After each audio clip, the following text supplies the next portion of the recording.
Good morning. We are live. You are now watching Wrestle AM. It's half wrestling show, half morning show, pretty much all BS. And of course, you got the Koco crew here holding it down live. Yours truly, sexiest man on all Internet Wrestling Radio. Boom, boom, here's Second Room, live from the RVA, Richmond, Virginia. And of course, joining me there, way across the pond in Tokyo, Japan, the huge one, Dave Koco. What's up, brother? Hi, nothing much. Glad to be back. You actually showed up on time. I kind of miss doing this so much, dude. We gotta keep this a tradition going. Especially if you wake up. If you wake up this early, it's awesome because like it's only 8 o'clock here at night, and it doesn't like ruin my Friday night. So I can shoot the shit with you for an hour and go to the gym. 6:30 in the morning here in Virginia. All right, well that's it. You just gotta wake up that early. Oh my god, no. I don't think we'll have many live viewers in the States today. Oh, but first off, breaking news. You know how I'm a huge T-shirt mark. And you know, first off, I was going to do a Koco Plays. Everyone go subscribe to Koco Plays. I'm trying to make it come back.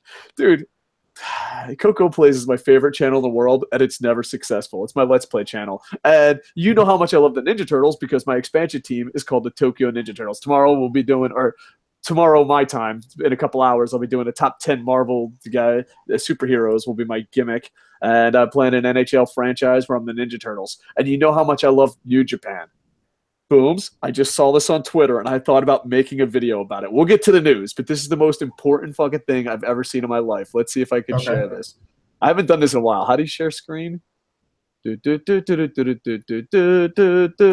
crap. Oh, it's over here. Cancel that. All right, we're going to screen share. No, application window. Boom, boom. Ninja Turtle New Japan shirts. High Fly Flow Leonardo, Rainmaker Raphael, and Tranquillo, I can't say it, but Donatello. And Spider German Michelangelo. Everyone, go fuck yourself. This is the greatest thing I've ever seen in my life. I want to buy all four. Everything I've ever loved in my life is in one T-shirt. I love T-shirts. I love New Japan. I love the Ninja Turtles. Oh my god. The only thing that could make this better is Rainmaker was Leonardo. But I still, High Fly Flow Leonardo is all. Dude, I was seriously considering, because I didn't know when you were going to come, I was considering making a whole video how much I love this fucking T-shirt. All right? My expansion team for Koco Plays is literally called the Ninja Turtles. I love New Japan. I want to buy my goal in life right now, and I don't have many. When you give up on life, you don't have many high goals left. My goal in life is to get all four. Because originally I was like, oh, should I only... Because I like Okada, I love Leonardo the Ninja Turtle. But I was like, fuck it, I'm buying all four. I might buy like 8 of them. This is going to be my official uniform. So there you go. So you're getting a whole new wardrobe. Fuck yeah, dude. Tell me there's any... I know we're a news show, but is there anything more breaking than that? I don't think so. And the thing is, I saw on Twitter, and I was like, oh my god. It's by far the greatest fucking thing I've ever seen in my life. And it is. Cowabunga, dude. Go subscribe to Koco Plays. Oh, man. Imagine... my goal in life, Booms, is to buy all four of those shirts. Will it happen? Probably not, because I'll forget in 10 minutes, because that's I'm punch drunk. But as of right now, I want those goddamn T-shirts more than anything. If a girl said, hey, would you like to have blah, blah, blah, blah over those T-shirts? I'd be like, babe, take a back seat. Those T-shirts are top priority. Oh, man. Yeah. Anyway. What? Well, breaking news: New Japan Ninja Turtles T-shirts out now. You always lead with the most important story, Booms. That's the way fucking podcasting works. You know, I've actually got another weird T-shirt story here, and this actually segues into something else. Is Bullet Club is claiming that they have sold just on pro wrestling at I think it was ProWrestlingTees.com, or I know 1 Hour Tees. Excuse me, 1 Hour Tees. Bullet Club has sold over 417,000 Bullet Club T-shirts in the past 4 months alone, and 1 Hour Tees are saying, to be exact, 417,430 in 4 months. You do the math. Well, I did the math, and if I did it correctly, that's just roughly over $2 million. That is awesome. Like, I just love the fact that someone on Indies is fucking making that type of money. So congratulations, fucking. But see, my whole thing is Bullet Club. Who gets paid? Does Finn Balor get paid? Does New Japan get paid? There's 976 fucking members. Does Jeff Jarrett get paid? Do you get paid for your individual one? You know, they have the Arrow one. Dude, did you see the Arrow one? I fucking marked out. Oh, God, I have to get it from I think obviously, Vigilante Club. the performers are going to get a percentage. Like if they buy like a Marty Scurll shirt versus a Young Bucks shirt, maybe they'll, maybe that performer will get a percentage. The makers obviously going to get, recoup their expenses. New Japan's going to get a cut. I mean, there's going to be a lot of people getting a cut. I'm going to make a bum bum club shirt. I ain't giving you a cut of shit. I hope it's a top seller. They're like, and you'd still refuse. You're like, I'm not bum bum. I refuse. I just want to give a quick shout out because it's 6 o'clock in the morning on the East Coast.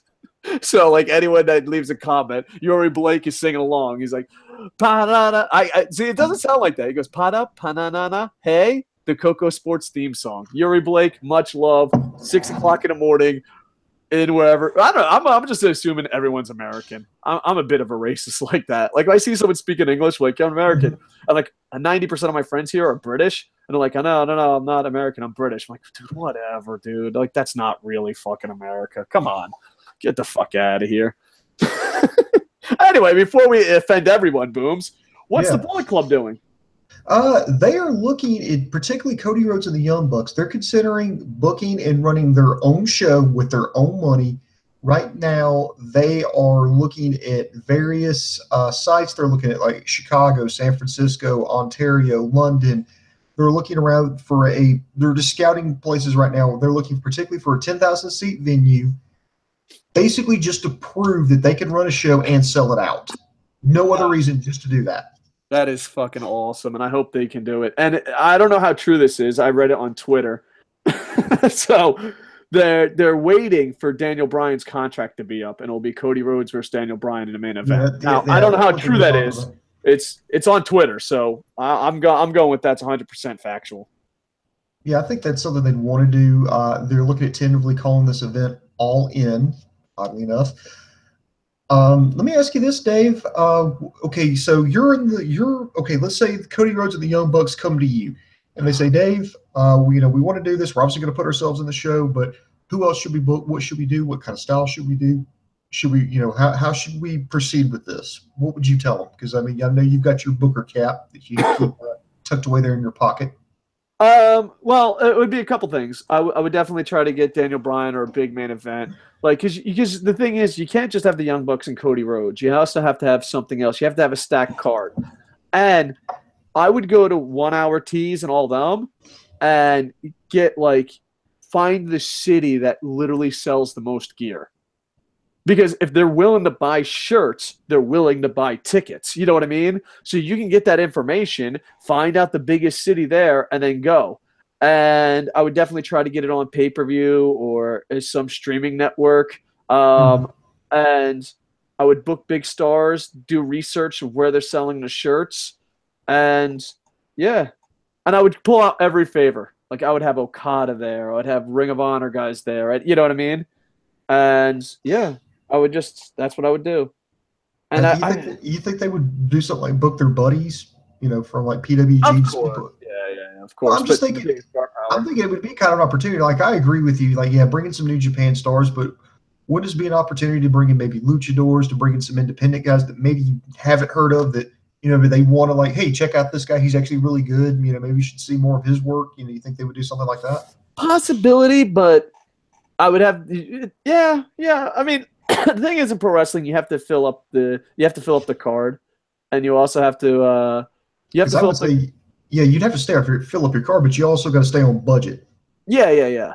And then of course the main event and whoever the Bucks are going to go against will be crazy expensive. So, yeah. No, I mean, they're going to put their buddies on without a doubt. It's just pro wrestling. That's how it works. An update: Yuri Blake is an American. He's like, I live in the Netherlands, Dave. Ha ha ha ha ha. That's awesome. Yuri Blake, much love, brother. Much love. All right. I hope nothing but success, because here's the thing. New Japan, Ring of Honor, Lucha Underground, TNA Impact, you know what? I'm going to take them off this list. They do a lot of stuff wrong, but this ain't something they do wrong. But Ring of Honor, Lucha Underground, New Japan, and I love New Japan, Dragon Gate, the higher up I guess, indies for a better lack of term. You know what I'm saying? Basically, the higher ups closer to WWE. They don't have the balls. They don't do anything. They always play it safe. Now, I'm taking TNA off the list because they do some ballsy shit. They just fail at it. But they don't have the balls. Like New Japan should have the balls to be in America. Ring of Honor should have the balls to fucking strive for bigger than what they are. But they just play it safe. And obviously it's not my money. It's easy to play fucking backseat booker simulation fucking loser. Like, bet it all. But yeah, I don't know. It would be great. And not all that, but dude, if they are successful, they will be the most fucking bragging rights motherfuckers ever. Ever. And they can ask for anything. They can literally ask for anything. Oh, yeah, remember fucking Cody Rhodes and Young Bucks? They ran a show and drew 10,000 people? Yeah, we're a draw. You know what I mean? I mean, it's a good career move if they don't fall flat on their face. Yeah, like, if it's a huge arena and, like, only 600 people show up, oh yeah. I mean, you're rolling the dice on this one. I mean, especially with the Young Bucks because they've never been to WWE, and there's a lot of people saying, "Well, you're not big time until you hit WWE, until you make it in the E." And they've never been there, they've never done it, and here you go. I mean, they sell out 10,000, and plus there's reported rumors that people on the WWE roster are calling Cody Rhodes, "Hey, how do I make this transition? How do I become successful without WWE asking him how to, do shit?" Because, I mean, think about it. He was languishing as, Stardust, and the next thing you know, he's the Ring of Honor World Champion and wrestling anywhere he can get booked. Yeah, so to me, it's a ballsy move, but if it pays off, just, man. Well, let me ask you this. What if they sell 9,000 seats rather than 10? I think they'll be okay. But I here's the thing. I would just figure out something with the T-shirt sales, and I would get free tickets, all that. You have, especially if it's your first attempt. Well, I wouldn't give away any free tickets because that's a good way to get criticism. Like, oh yeah, well you only sold out 10,000 because you gave away some of your tickets. Yeah, that's bullshit. That is the biggest fucking bullshit in the world. I never paid for a WWE fucking product. I never paid for TNA. I never paid for Ring of Honor. I mean, granted, this sounds bad, but I don't pay for pro wrestling unless I'm supporting a friend. There's free tickets everywhere. I mean, that's just bullshit. That's just a fucking lie that fucking jealous people say. Like, if you sell 8,000 tickets and give away 2, and I'm not saying give away like out in the street, like buy a Young Bucks shirt, get a free ticket. You know what I mean? Something like that. But okay. yeah. But I mean, wheel and deal. But that whole WWE attitude, oh, we don't give away free tickets, bullshit. I've almost been to the fucking like 9 fucking billion. Shit because, I can tell you right now. I can tell you right now. When I did that show, when I went to that fucking Raw in Omaha, I was up in the nosebleeds. Nobody bought any of the seats by ringside. They were going up in the nosebleed section. He goes, here's a ticket. Go down there. And we were filling, me and like this entire fucking section were filling the seats at ringside. Yeah. So, it's one of those things that I think people that are in the business really have no idea how the fucking business works. Because especially if it's on television, you want that shit to be packed. You want it to be packed. And that's why, and that's another reason why people don't do those big arenas.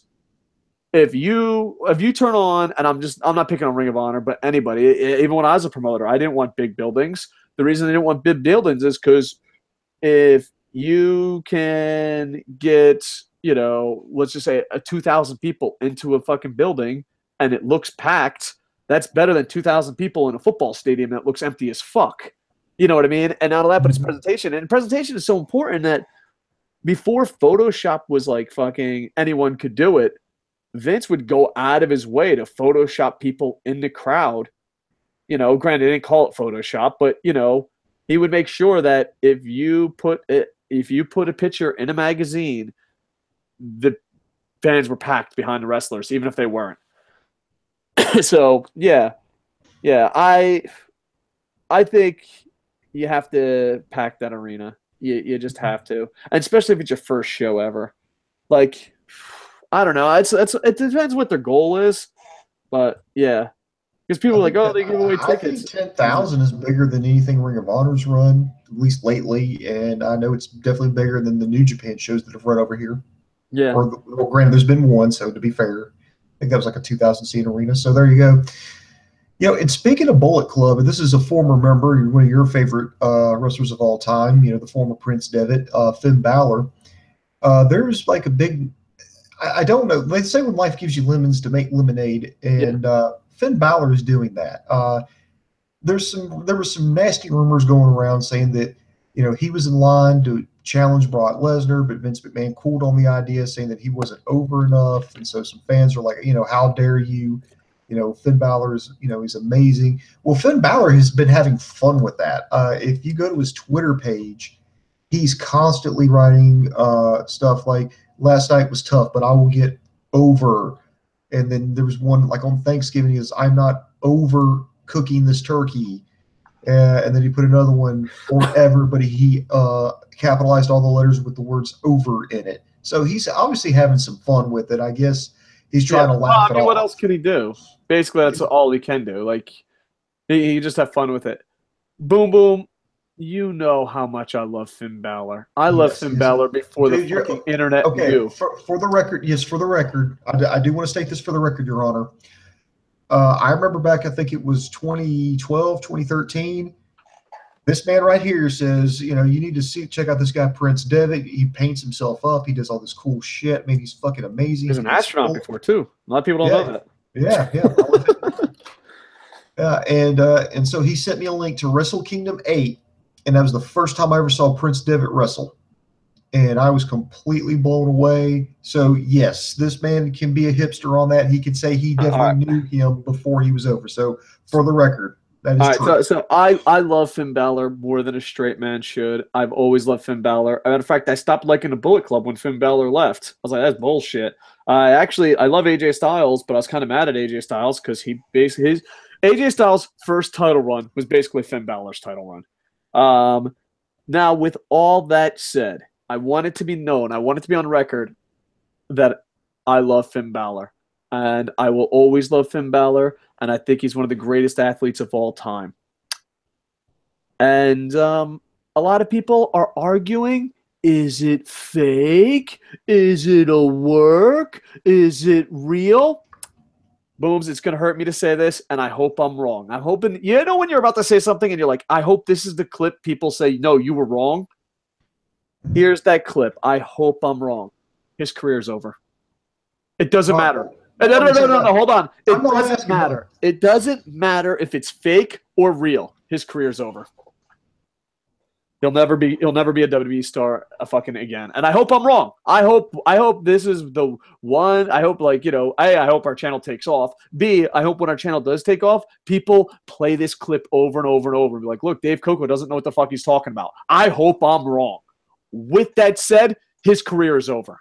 It doesn't matter. It could be fake. It could be a work. It could be a shoot. His fucking career is over. Come back to New Japan because your WWE career is over. Boom, boom. It's over.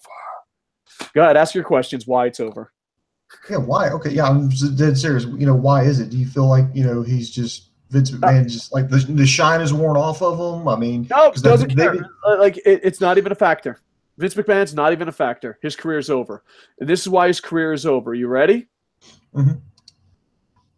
If it's a shoot or kayfabe or whatever the fuck, a work, the gimmick is he's not over and he's going to have to lose a lot. MVP, Dolph Ziggler, fuck you. His career is over. It breaks my fucking heart to break this fucking news. I don't care if Vince McMahon's like, well, work in the fucking crowd. Or, oh my God, I really don't like that guy because, you know, he fucking sells T-shirts and he's fucking amazing and he looks amazing. You know, I don't give a fuck. I don't give a fuck what the reality is. The bottom line is one of the greatest wrestlers of all times, WWE career is officially over. Because if it's a work, he's going to have to lose and he's going to be Dolph Ziggler and MVP out of there. If it's not a work, Vince McMahon's not going to push him no matter how talented he is. He's out of there. So either way, you know, and it's cute. I know I like him, that Lego playing motherfucker. I absolutely love him. He's with his fucking turkey. He's making a couple jokes on Twitter. Everyone's having a good time. But it's kind of like that funeral that your friend makes jokes at, which I hope my funeral's like. But you know, it's death pack. It's one of those things that, like, it's one of those funerals you're laughing, but your friend's still dead. He's fucking dead. We're laughing at his funeral. Like, we're on Twitter. Ha ha ha, the turkey's not over. I get it. Ha ha ha, your career's over. Finn Balor, he was a great guy.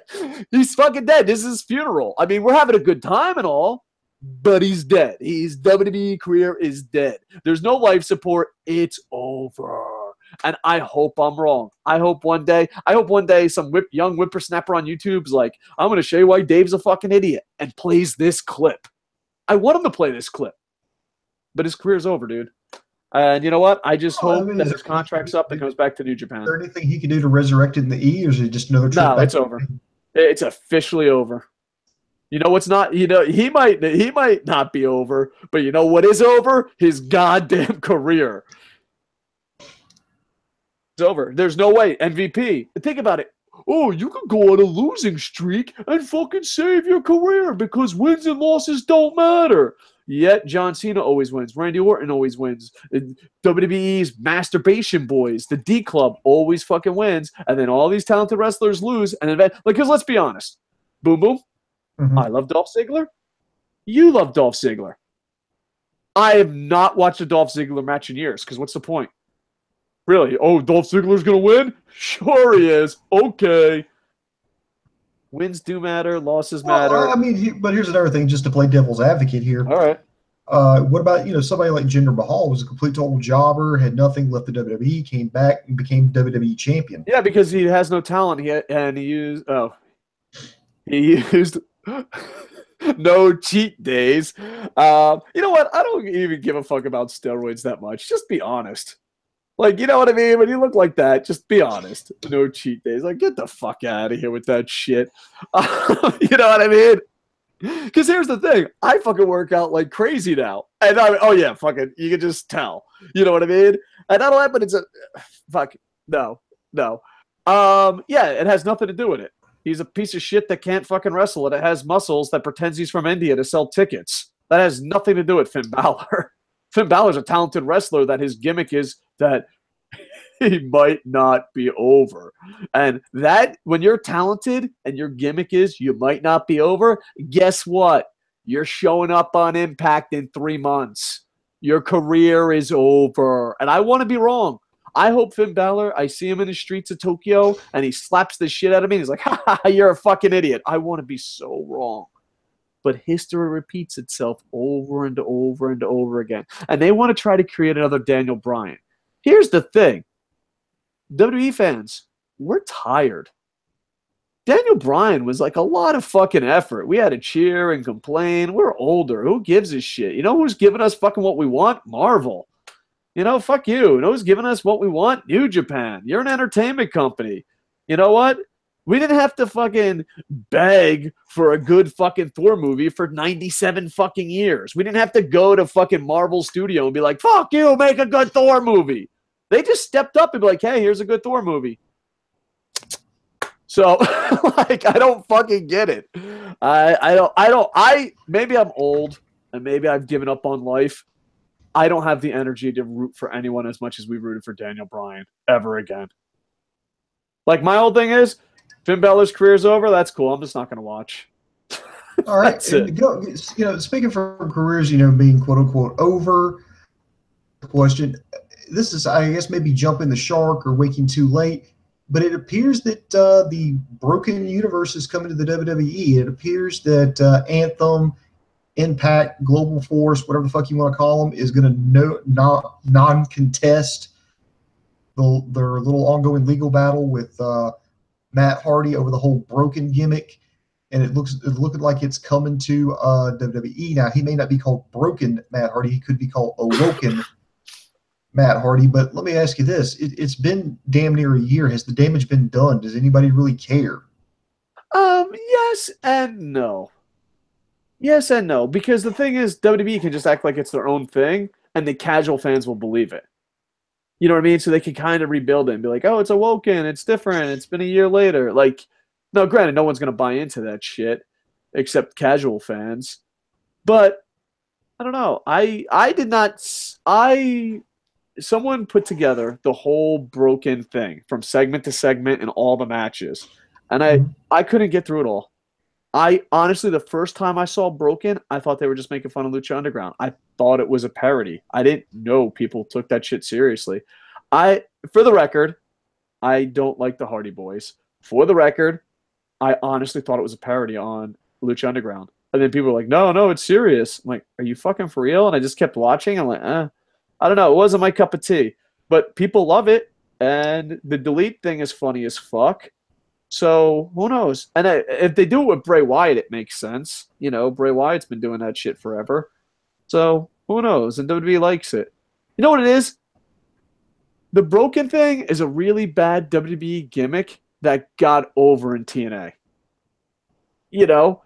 And yeah. And the thing is, I have a bunch of TNA fans on Twitter. And TNA fans do not do that company any favors. They just say shit that basically, like, the answer is because TNA sucks. They're like, oh, when these guys get in the ring, they chant for New Japan. But when TNA guys get in the ring, they don't chant for TNA. How come? Like, really? Really? Like, you know what I mean? I don't know. I feel bad for TNA. I am happy that other people will be happy, but I could give two shits, to be honest. What's your thoughts on Broken? And as far as it being too late, I don't know. I think Vince will spin it where it was his idea. You know, I think they're gonna believe it. Yeah, I think they're going to tweak it just enough to where the WWE can kind of take some ownership over it. And I think people are interested in it because I constantly get, see in the dirt sheets just legal updates on, the stuff going on with Anthem, legal updates with Matt Hardy, and legal updates with lawyers. And it's like, is it coming? Anthem was in a lose-lose situation. Like, I would have just negotiated for AJ Styles to have one more match and come to the Hall of Fame. That's what I would have done. I think I said that a couple months ago, but now they're getting absolutely nothing, and they were in a lose-lose situation. Because AJ Styles, just have AJ Styles versus Samoa Joe, have it as a TNA Impact Classic, put it on the pay-per-view, invite them both in the Hall of Fame, and just have that, you know what I mean? And then, bam, there you go. I mean, that's a fair trade. So, but...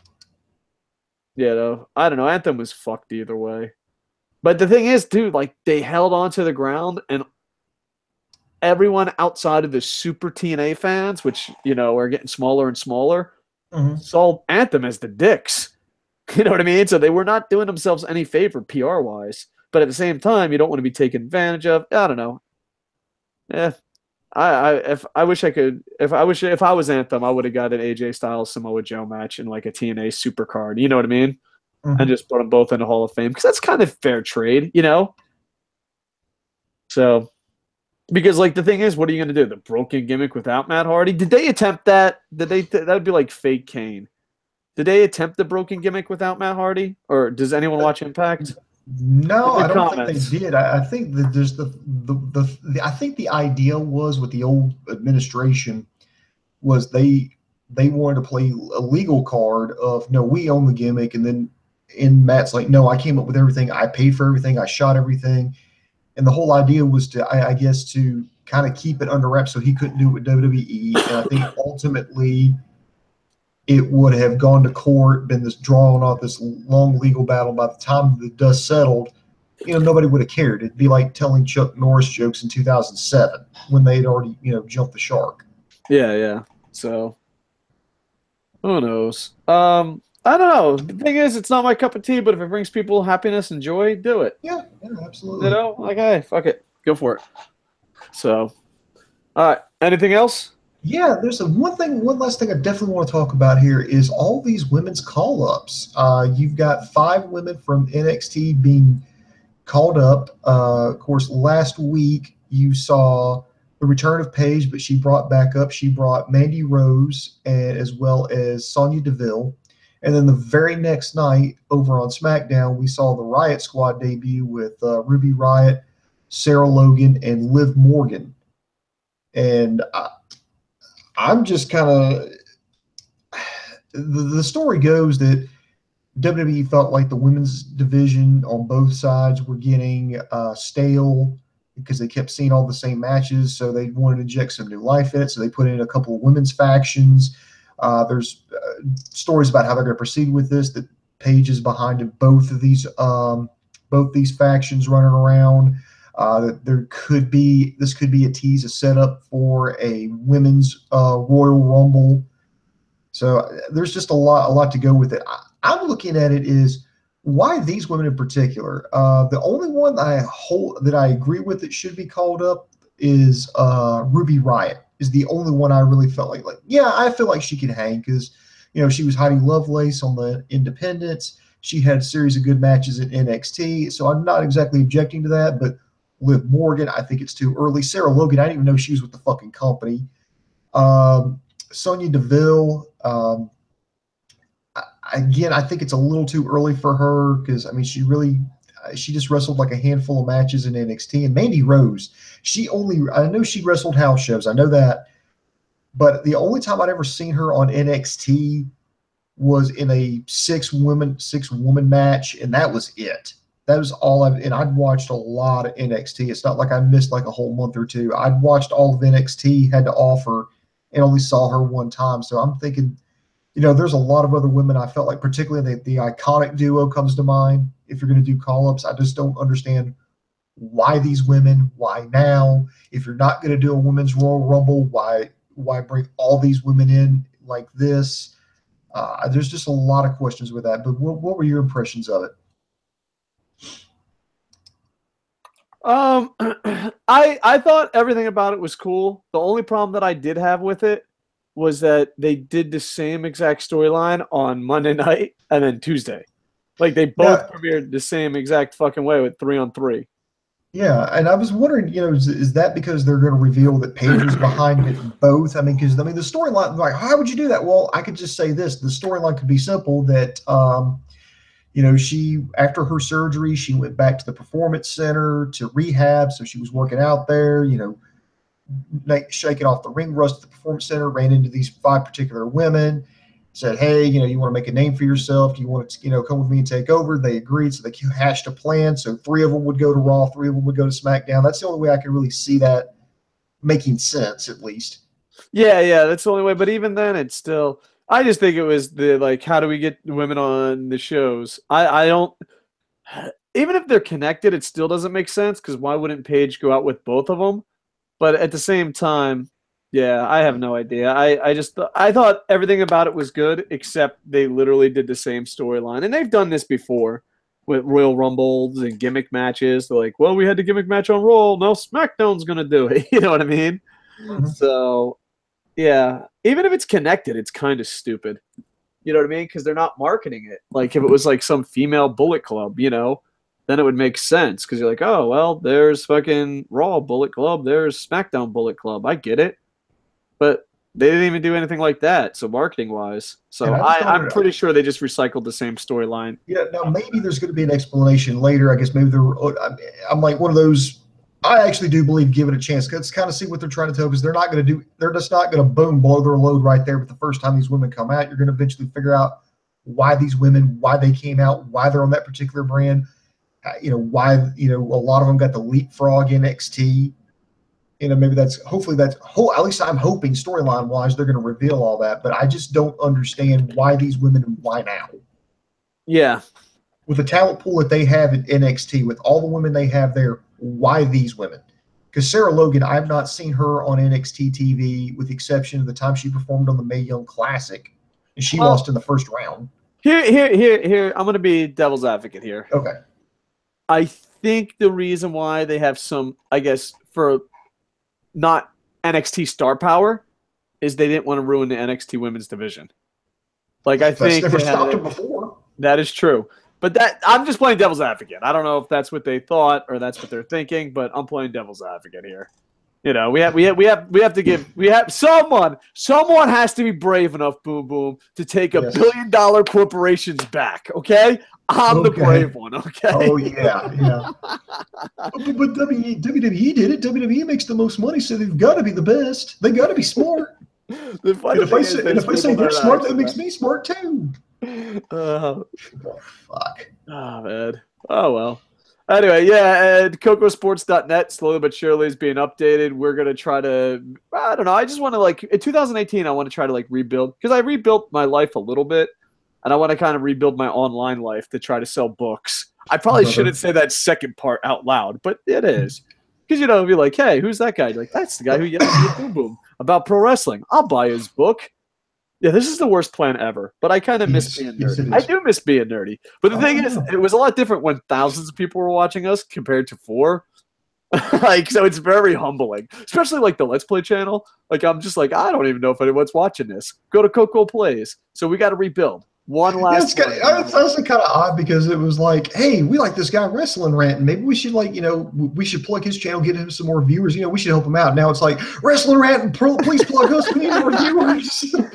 Yeah, nah. Yeah.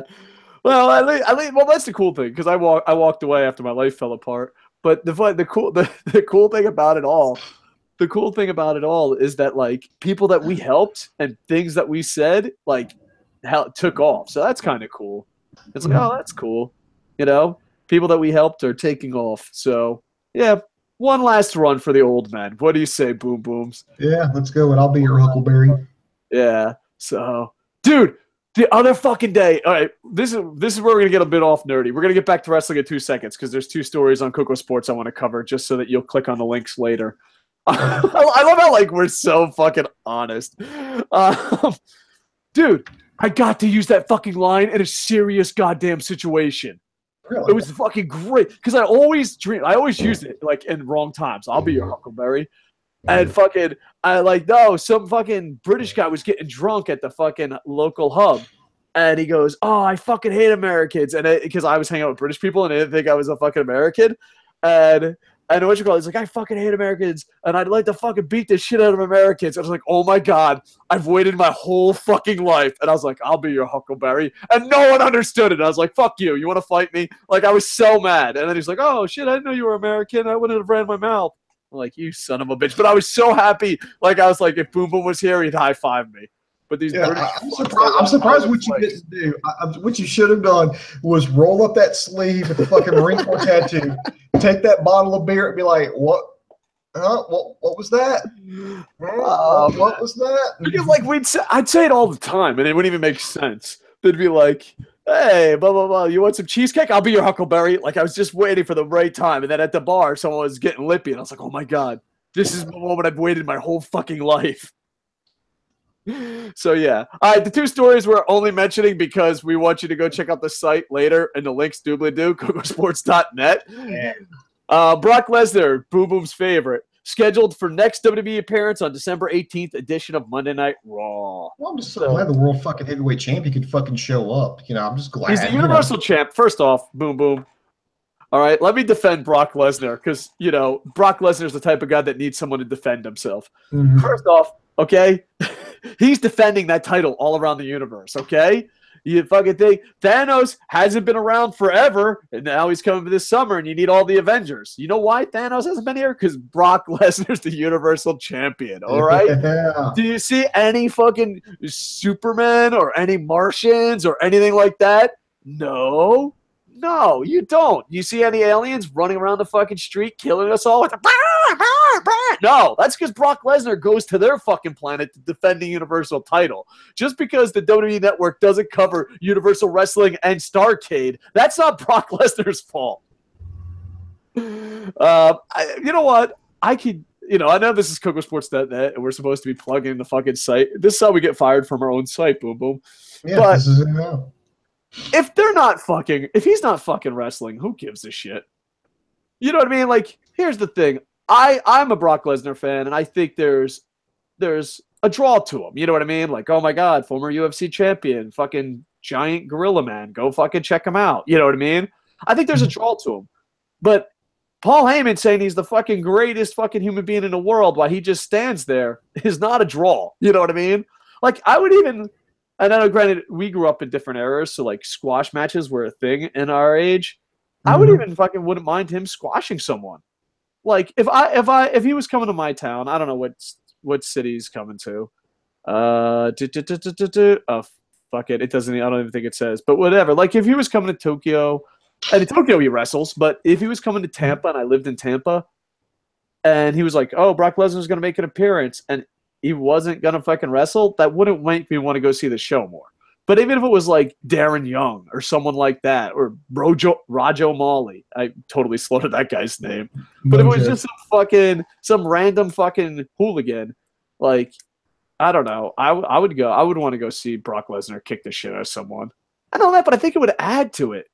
Like, because think about it, Brock Lesnar, he's a fucking beast, and, he's going to wrestle on pay-per-views. But every now and then, if he came to your town and beat the shit out of Enzo Amore for no fucking reason, I would enjoy that. Maybe it's because I grew up in NWA era, but that's just me. If he's just showing up to stand behind fucking Paul Heyman, I'm good. But if he's going there to beat the shit out of someone, then stand behind Paul Heyman, I'm still on board. I'm still on the Brock Lesnar train. I'm still part of Suplex City. And another story up there, Rey Mysterio joined several other Lucha Underground and Impact stars featured on First, and I'm going to totally slaughter this, Ara Lucha card. So check it out. Yeah, so... Yeah, they're running a show on in Nashville on December 10th down at the fairgrounds there. It looks like they've got a card stacked up. You got Rey Mysterio and Pentagon versus Rush and John Morrison. You got six-man action, Jack Evans, Hurricane Holmes, and Maximo versus Garza Jr., La Mascara, and Daga. Some Lucha Underground names there. MVP versus Sammy Guevara. Kira, and I've just butchered that. I apologize. Lacey Lane versus Vanilla Vargas and Taya. Dimas versus Mascarita Dorada. And Willie Mack versus Mr. 450. Oh, dude, I love Willie Mack. He's the fucking man. Of the Mac. Oh, fact or fiction? Willie Mack wins the Lucha Underground Championship this season. I don't know spoilers. I don't even know if they know the spoilers, but I'm about to say we got months before they go into production. So I'm gonna say fact. I don't think it'll be a long title run, but I think he'll have a title run. So he'll get like a week title run, something like a Phoenix. Yeah, something like that. But I could be wrong. I'm going fact. You? I'll go fact because he's like super over. A lot of the top talents left. I mean, the landscape's wide open. I don't know who's coming back this spring when they go into production. If he comes back, which I think, he shouldn't have any issues because he's not under contract with WWE. He's not under contract with Ring of Honor. He's not under contract with, shouldn't be any issues with AAA. I don't think he has any heat with Vampiro. So I think you've got a high probability. Yeah. So, yeah, it should sound awesome. And know who used to be over and isn't anymore? Us. We're going to comment time. Boom, boom. How much did you hate comment time when we were popular? We would have like 9 billion comments, and you would see Boom Boom be like, I fucking hate my life. Boom Boom, we seriously have one comment. Times have changed. Comment time would go for hours at a time. Yes. You're like, we're just going to answer all the live comments. But you know who's not over? We're not over. But Yuri Blake, we still love you. And he's talking about Brock Lesnar, I imagine. I could be wrong. But he says the fucking Nikki Bella of the male division. I don't know. I understand why people don't like Brock Lesnar, but let's not compare him to Nikki Bella. I don't know. I see what Brock Lesnar is, and I enjoy it for it. That's it. Yep. So, who knows? Booms, you want to plug anything like your Let's Play channel, Koco Plays, where I play NHL 18, NHL 18 expansion franchise as the Tokyo Ninja Turtles? Woo! Dude, it's so much fun. Seriously, if I could find a way to be a Let's Player, and here's the thing, it actually takes a lot of work. If I could find a way to be a successful Let's Player and not do the work part, that would be amazing. Oh, yes. Yes, it would. I guess you could say that about anything in life. But yeah, I have a Let's Play channel, so go check it out, Koco Plays. And also a book, Down in a Doobly-Doo. Your mom said you should read, I Need to Eat. It's about a bunch of luchadors and assassins killing pedophiles, and then it gets out of control. So check it out. And then I got like so much good news writing-wise. I got a lot of books coming out next year, allegedly. So can't wait, folks. That's why I got to become like online famous again. But I think those days are over, Booms. But you know what? The good thing about not being over, comment time was short as fuck. Yes, it was great. It's like the best comment time ever. Boom Boom hates comment time. But I'll You know tell you what? I what, think maybe you killed our channel with you lack of comment time. Like when I was living on an island, fucking homeless and fucking giving up on life and talking to a volleyball, only some of that is true.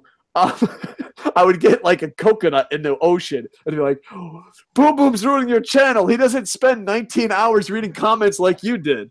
Like, I'm sorry, internet inventory. I've lost control of my life and gave up completely. Booms, I love you. Yeah. And you know what? If we're never as popular as we were, this is still fucking fun as fuck. Yes, it is. I'm going back to doing one job, so that means I'll have a little bit more time to do this. I'm actually going to have time to go work out, so I'll look a little bit better and have more time to watch some wrestling. I'm going to get my swole on. Dude, I'm a fat nerd, and the other day, like, I couldn't believe this. A fucking girl at work was checking me out. And I was like, what the fuck? Because like I was just like tired. I was like, ah, and she was like, woo. And I was like, are you fucking for real? I'm so used to being a fat fucking nerd. I'm not used to this reaction. Don't woo me. I'm a nerd. Anyway, oh fuck, I gotta go do something. All right. Go do it. The most important thing. All right, what's more important, Boom Boom? Selling books to keep my publisher happy or getting subscriptions so I can play NHL in front of fucking human beings? What's more important? What's the more important push? You decide. Matter of fact, why don't you do both? Buy my book while watching Koco plays. Like, comment, subscribe. We're trying to make a comeback. The old men are going to make one more run at this media thing. Boom Boom, I love you, brother. Thank you. All right. Good to be back. Like, comment, subscribe, and with that, I am over. Bum, bum, bum, bum, bum, bum, bum, bum, bum, bum.